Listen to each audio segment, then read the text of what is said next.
Hey everyone, welcome back to the channel. Thank you for being here. My name is Andrew, coming to you from the beautiful Carolinas. This evening's topic is going to be why the narcissist keeps you waiting.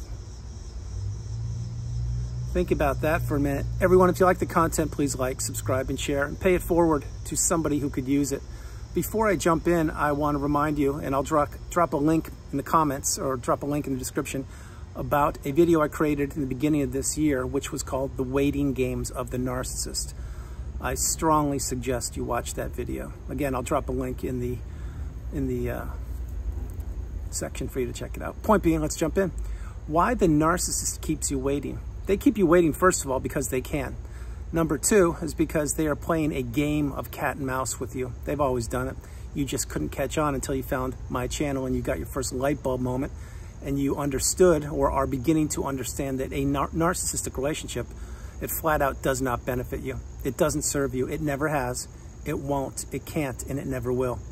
These narcissistic relationships are built around distrust, manipulation, devastation, lies, everything, and waiting is one aspect of the narcissistic relationship. Think about why the narcissist would keep you waiting. Well, number one, because they wanted to devalue you and have you putting your life or your things that you had to do, your daily activities, on hold, so you would be doing things for the narcissist and you would not be improving yourself. Or if you were trying to improve yourself, believe me when I tell you, the narcissist wouldn't lift a finger to help you out. Example, let's say you were sick, you had to go to the doctor tomorrow or last week at 5 o'clock. Well, the narcissist was going to give you a ride because perhaps you had crutches and you couldn't drive a car. Or maybe you couldn't see because perhaps you had a detached retina. Or for whatever reason, you couldn't drive. The narcissist was going to give you a ride. Maybe they were going to give you a ride because it was the right thing to do. Think about that. Is that too much to ask? With an average healthy individual, no, it's not.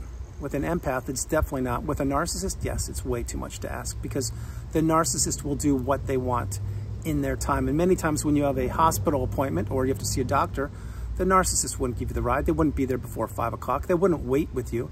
They certainly wouldn't be paying attention to the doctor's explanation of whatever your concerns were. What they would be doing is literally on their smartphone, or maybe not even in the room. We're saying, hey, how'd it go? What's going on? Can we get back to the house now already? I've got TV shows to watch, or I've got things to do. Like, are you good? Is everything better now? They would say things like that. Or again, maybe they wouldn't be around. They wouldn't say anything at all. Who knows? But the point being, why the narcissist keeps you waiting? It's because they want to have you always walking around on eggshells or pins and needles. They want you not knowing, are they going to be there? Are they not going to be there? Are they going to be on time? Are they going to be present physically and intellectually in the meeting with the doctor? Who knows? I don't know. I can't tell you. But what I can tell you, if you've been in a narcissistic relationship for any length of time, you know that the narcissist keeps you waiting. And now you're figuring out why they kept you waiting. They kept you waiting because, again, they wanted to disrupt your energy. Let's take another example.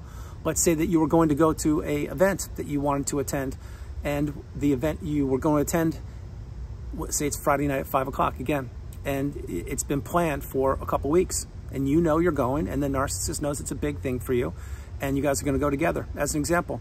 Well, now it's Friday night at, let's say, 4 o'clock, and the narcissist is nowhere to be seen. 4:30, nope. 5 o'clock, nope. 5:30, nope. 6, nowhere to be found. What's going on? Well, I'll tell you what's going on. The narcissist is on purpose or intentionally not communicating with you, claiming that they have work to do, claiming they got a flat tire, claiming there's no gas or electricity in the car, claiming that, oh, they had such a busy day, they don't even want to go, or they can't go, or watch this one. Maybe they will say to you, oh, I completely forgot, it slipped my mind. We have something to do, and it's something you want to do? Sorry, I can't do that. Did I say I was going to go? I don't remember saying that. They will gaslight you. They'll do whatever they can, but the point being is they will keep you waiting.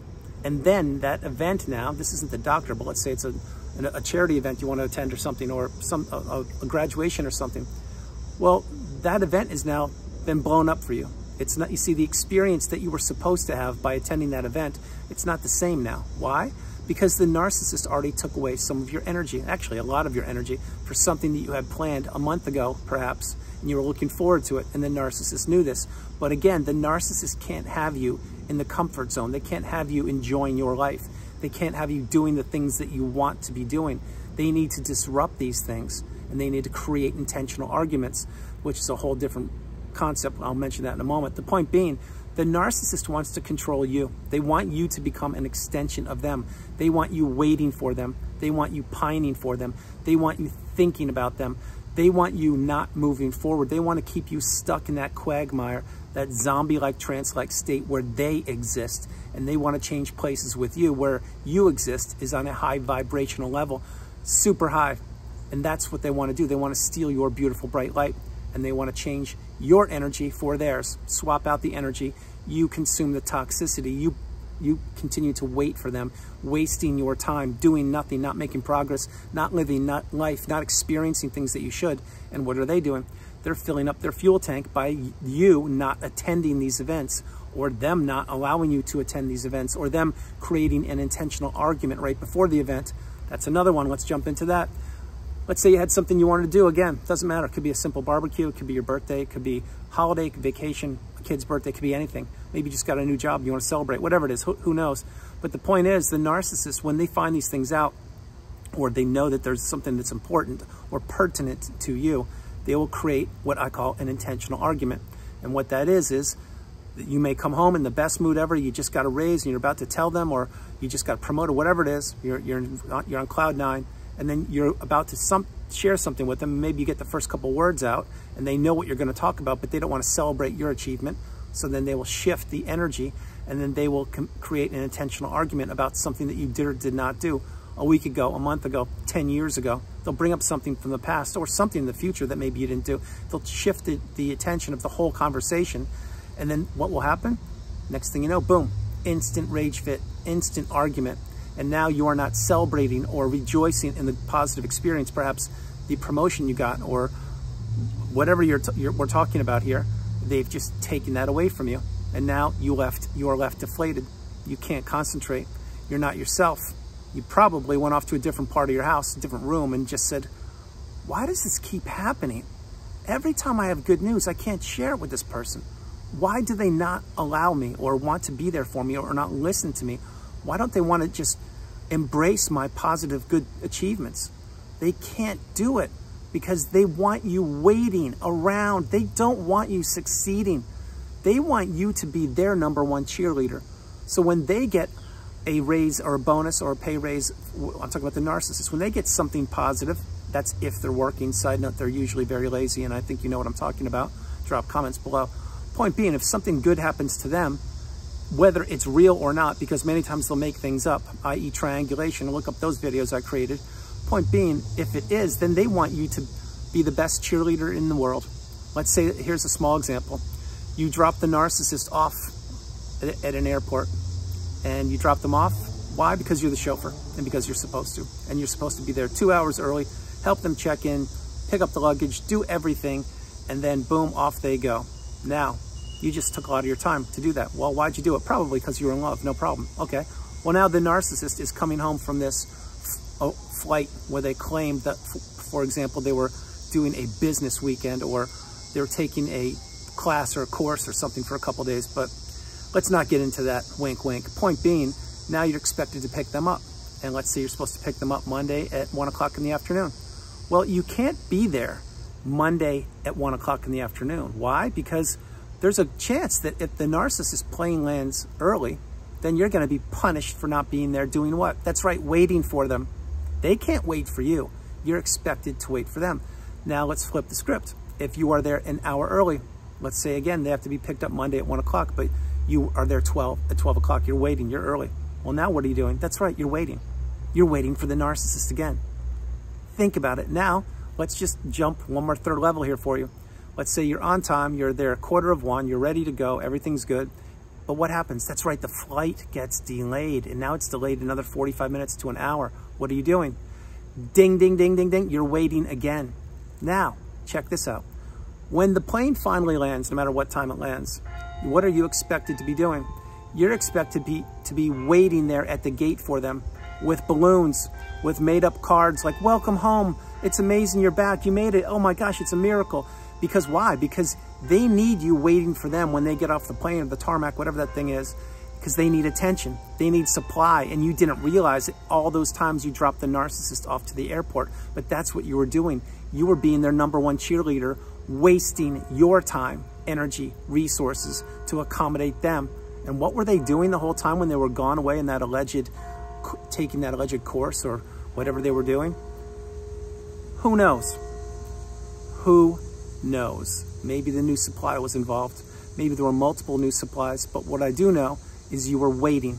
Now, again, that dust has settled. Time has gone by. And what happens? Well, the narcissist, now let's take this in a different direction.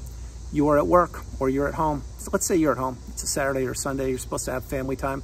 But that never happened because the narcissist was always doing whatever they wanted to. Teaching seminars, allegedly, maybe going for bike rides or 10 or 12 hours, not raising the kids, not doing anything that they should be doing. But you know what I'm talking about. Point being, when the narcissist would return back from whatever they were doing but not spending time with the family, what were you doing? That's right, you were waiting for them to arrive back home. Let's say, as an example, they were gone surfing for half a day or biking, whatever you want to say. Well, they weren't there with you, were they? No, they weren't. But it's a weekend. Shouldn't everybody be decompressing and spending quality time together? You would think so. In a healthy and or stable relationship, certainly that would happen. But you found out the longer you were in this relationship, the less time you spent with the narcissist, including weekends, because you were waiting for them to say, okay, this weekend I think we can do something. And that's not healthy. It's not stable. So then what happens? Let's say, as an example, they went on bike rides. Okay, they come back from a bike ride. Say it's a Saturday.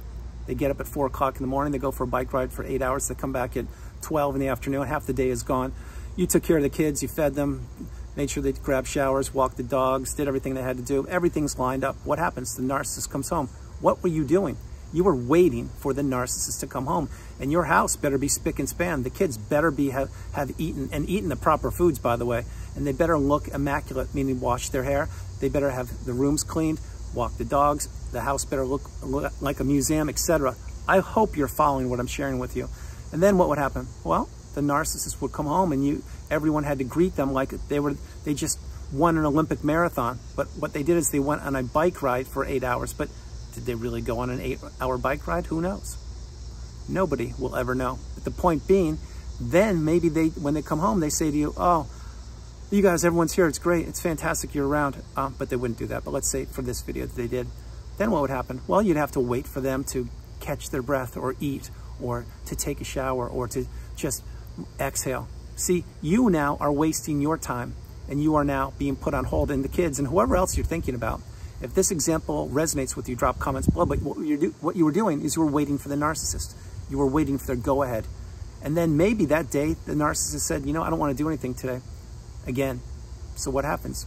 You got ready, dressed, you did everything you had to do, prepared for the narcissist to come home, and they didn't want to do anything. Why? Probably because you did everything perfectly, and they didn't want to do anything with you to devalue you and or your efforts. I hope you're following the message. That's just one aspect.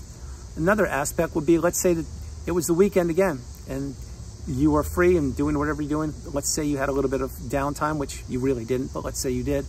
Well, then the narcissist would be working, allegedly. If they were working, who knows, but they weren't anywhere near you, and you know that because that's what the narcissist does. They don't want to be you. They want to appear single. But having said that, then they would just text you, and they would ask you, oh, how's it going? What's going on? I'm just checking in with everybody. And then you would report back a laundry list of things that you did and that others did in the household, etc., and that you were so excited to see the narcissist. And then what would happen? You would ask them a few questions. Hey, how's your day going? Or how's it going? Or what time do you think you'll be home? And what would you get? You get either nothing, or you would get answers to not the questions you asked. You would get answers to something completely arbitrary, or they wouldn't answer you at all. They would just double down and ask you more questions. In other words, you would be waiting for the answers of the questions that you asked them, but they would never be addressed because the narcissist looked at you as a pawn, as a puppet, as an instrument, as a tool, as somebody who would be waiting for them, and they knew it. One more. Post-narcissistic relationship. Let's say you were discarded or you ended it on your own. Either way, my heart goes out to you. Well, there's a whole different set of waiting there, especially if the relationship ended recently, because when you did not know what you were up against, i.e. the toxic narcissistic relationship, or that you were placed in a trauma bond, the most difficult and challenging thing known to humankind to break, but you will do it. I did it. If I did it, you can do it. Point being, you were waiting for communication from the narcissist. You were waiting for answers from the narcissist. You were waiting for closure from the narcissist. None of these ever happened. And then just when you got strong, or just when you're getting strong, or just when you've close the chapter on the narcissist, whatever time period you want to call it. Boom, what happens? Ooh, it's a Hoover. Oh my goodness. This is when the narcissist wants to communicate with you. This is when they want to see if you have healed. This is when they want to see if you've figured out who they are. This is when they want to future fake you again and give you a little breadcrumb of possibilities of what would happen again in the future, but they never will come to fruition because they are just toying with you and they're waiting to see if you will be waiting for them. Understand the message. And guys, that last part was not meant to trigger you. It's to let you know you should not be waiting for a Hoover. A Hoover is not a good thing. And for you people on the channel that the relationship ended recently, a Hoover is when the narcissist is running low on supply or you have crossed their mind for some reason and they're going to try to draw you back into the relationship, which will be a much shorter period of time. And believe me when I tell you, it will end very similar to the first time the relationship ended, because that's what these narcissistic relationships do. They go around and around and around in a loop on a cycle. And that loop or that cycle is where the narcissist is stuck. However, they want to keep you stuck in that cycle with them.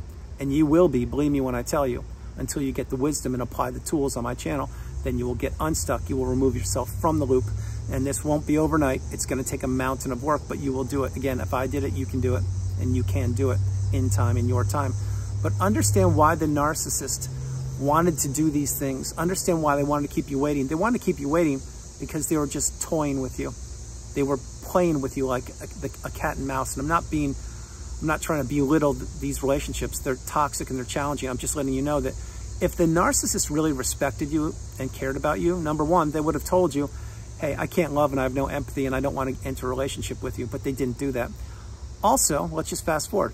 When the relationship ended, no matter how it ended, if the narcissist had just sat down and given you closure or communicated with you like an adult and had a real conversation, which is impossible to happen with the narcissist, then you would have figured it out. You would have said, okay, I get it. We're not on the same page.